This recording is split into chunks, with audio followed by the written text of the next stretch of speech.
Something to keep in mind, if you end up going through and reading the entire book of Job, something to keep in mind. This guy was a really good guy, and we have to keep that in mind. In Job, the 1st chapter, the 8th verse, we read, "Then the Lord said to Satan, have you considered my servant Job? There is none like him on the earth, a blameless and upright man, one who fears God and shuns evil." This guy comes with God's highest commendations. That's where we start, is with his character. You know the story. He's a wealthy man, he loses it all. He has a family, he loses them. He has friends, he loses that. He has good health, he loses that. I mean, everything that we would say makes life what it is and what we strive for, it's all lost. Moving down to the 21st verse, before he actually ends up with boils from head to toe, he's lost everything. One by one, messengers have come to him telling him of various tragedies and disasters. And this is verse 21 in the 1st chapter. "Naked," this is what Job says, "naked I came from my mother's womb, and naked shall I return there. The Lord gave, and the Lord has taken away. Blessed be the name of the Lord." Now, I'm not going to get into that verse about the Lord gives and the Lord takes away. I'm talking about Job's perspective. Having lost everything, family, all kinds of stuff, he looks at it in a very interesting way. I had nothing when I came in. Can't take anything with me. That might sound like a head in the sand. I don't see it that way. I hear that as words of saying, I'm not going to be able to figure out why this happened. I really don't know. I can tell you what I do know. I brought nothing in. I'm taking nothing out. Blessed be the name of the Lord. And I go back to the 8th verse. Job, there's none like him on the earth. Well, actually, there's none like you on the earth either. That part's true. Every one of us, there's never been one like you before, and there never will be again. But it's the characteristics of the none like him on earth, that he's blameless, upright, he fears God, he shuns evil. His first response there is a pretty good response. After that, I don't know if any of you have heard of Henrietta Mears. She wrote a book, at least the book that I'm aware of, what the Bible is all about. It's not like a kind of like you'd sit down and read it. It's more of a resource book. But she has a great way of unfolding, unraveling every book of the Bible and talking about it. And it's really, she's very helpful. I still read her after, I guess I have had her book for 30 years and I still dip back into it.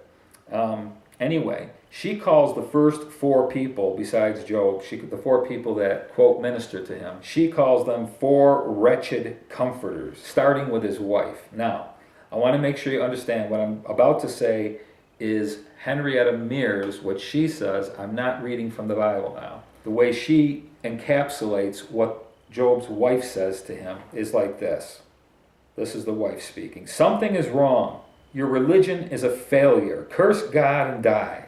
Very encouraging words from Job's wife. We don't have the time, I don't want to take the time, to bash her for her view. Because really what we're hearing is a woman who's in despair. I mean, she's lost everything that Job has lost as well. And she's in absolute despair. And she does what most people do. Immediately turn to God. God's the bad guy. You've been worshiping God. You've been doing this faith stuff. You've been doing the faith. And look what it's got you. We've lost everything. It's a mixture of anger and despair, which we all have. But Job's first friend really kind of takes on kind of a Pharisee role. His name is Eliphaz, and when he approaches Job, he lets it be known that, what he's about to say was prompted by a dream, that God visited him in a dream. I'm not doubting that. What do I know? I guess he had a dream and God was in a dream, or whatever he says. But the point is that here's his take on what Job is going through. God never makes a mistake. Again, this is Henrietta Mears. God never makes a mistake. What have you done to bring this on yourself? And actually, this is exactly what people think. If somebody is going through they must have done something, and God's punishing them. They must have done something really bad, because that's the way God works. Wrong, but that's the way people think. If something is going wrong in somebody's life, it's payback time. I hope you don't think that way, because it's not true at all. There is sowing and reaping. People sow and reap things. I'm not talking about that. What I'm talking about is there's a lot of good people who suffer. And there's a lot of nasty people who it seems like suffering never knocks on their door. Enough said. In the 4th chapter of Job, it's said this way, 7th verse.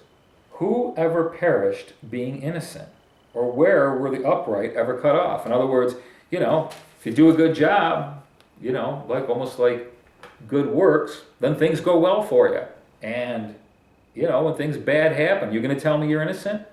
That's a position that is still held today. I don't know if you remember, it was held in Jesus' day. Remember in John 9 when they're walking by the blind guy and the disciples say to Jesus, who sinned, his parents or him? Immediately equating the man's blindness with his sin. And Jesus says, neither, which completely trashes their theology. And I hope if there's anybody listening who carries that kind of theology, I hope it trashes yours too, to be honest with you. Because it isn't due to sin, not always. That's not to say that sometimes it is, but it's not always. To make that a theology, the good get good things, the bad get bad things. When bad things happen to good people, it's because they're hiding something. Anyway, the next friend, his name is Bildad.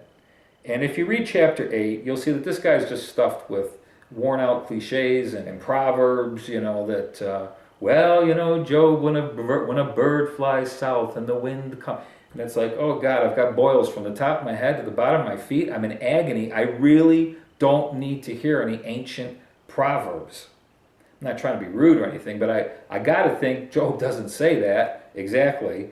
But I know I'd probably be feeling that way if somebody starts quoting all these proverbs and all this very poetic sky in the, or whatever you call it, pie in the sky kind of stuff. The way Henrietta Meir says it, this guy is just like a matter of God is just, confess your sin. Simple as that. The next friend, his name is Zophar, and he's the epitome of a philosopher. He's our reasoning expert. And I got to believe you got one of these around you, where they can tell you everything about everything. They can say, okay, well, this is, if you watch the news about the terrorist attack, this is, they've always got an answer for everything. Might not be the right one, but they've got one. Or they can reason this thing through, like things always work according to reasoning. He is the epitome of the philosopher and the reasoning expert. His take, according to Henrietta, is God is all wise. He knows man. See, all of them are holding to this kind of theology that the righteous are rewarded and the unrighteous, the sinner, if you would, suffers. Going back into the book of Job, in the 2nd chapter, verses 12 and 13, this is his friends, when they hear about Job's afflictions, they go to see him. Now, I've been spending a lot of time being kind of sarcastic and everything else about these guys. But I'm going to read something to you about Eliphaz, Bildad, Zophar that I find very challenging. This is what it says about them. And when they raised their eyes from afar and did not recognize him, they lifted their voices and wept. And each one tore his robe and sprinkled dust on his head toward heaven. So they sat down with him, with Job, on the ground 7 days and 7 nights, and no one spoke a word to him, for they saw that his grief was very great. For all my teasing and sarcastic remarks, these guys initially did a very wonderful and beautiful thing. When they saw him, they didn't recognize him because he was so covered with boils and such a mess. Seeing him in that condition caused them to weep bitterly. And not just weep. As someone said Saturday night, for a Jew they had basically 2 sets of garments. One they wore while the other one was being washed. So when they start shredding their garments, they just shredded half their wardrobe, which is a great way of looking at it. In their grief and showing how their hearts were being torn and ripped apart, they ripped their garments as a sign of devastation and sorrow. They are so identifying with Job's pain. And when they get near enough, they just sit in the dirt with him for 7 days and 7 nights, just with him, not saying a word. It's a pretty powerful picture. We always feel, and I think this is kind of like at the heart of the book of Job, we always feel like we have to say something, like we've got something to say, all that kind of stuff. People in pain and suffering are not looking really for anybody to say anything. They are looking for people who will stay close, be with them, and if we're being honest, just to shut up. What are you going to say? What can you say in the depth of such pain and suffering? You're going to figure it out? You're going to come up with a theology? I said over the weekend that if the book would have ended right there instead of having 40 chapters of dialogue with these three guys basically pounding Job, making sure that he understood that there was something going on here, something he must have done. And eventually they pull something out of Job, and I want to encourage you with this. Remember the way the book started. Job's character, he's blameless. By the time the book ends, these guys actually pull something out of him. It's called self-righteousness. Because they actually get Job thinking along the lines of, yeah, what did I do? I didn't do anything wrong. I don't deserve this. Whether their attitude is contagious, I don't know. But Job was a great guy, and he's greatly suffering.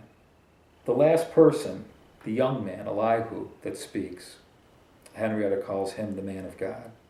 He's a young man, and he basically says, listen, I know I'm a young man. I've been listening to all you older guys talk. I was hoping I could learn something, glean something from the conversation. I basically haven't.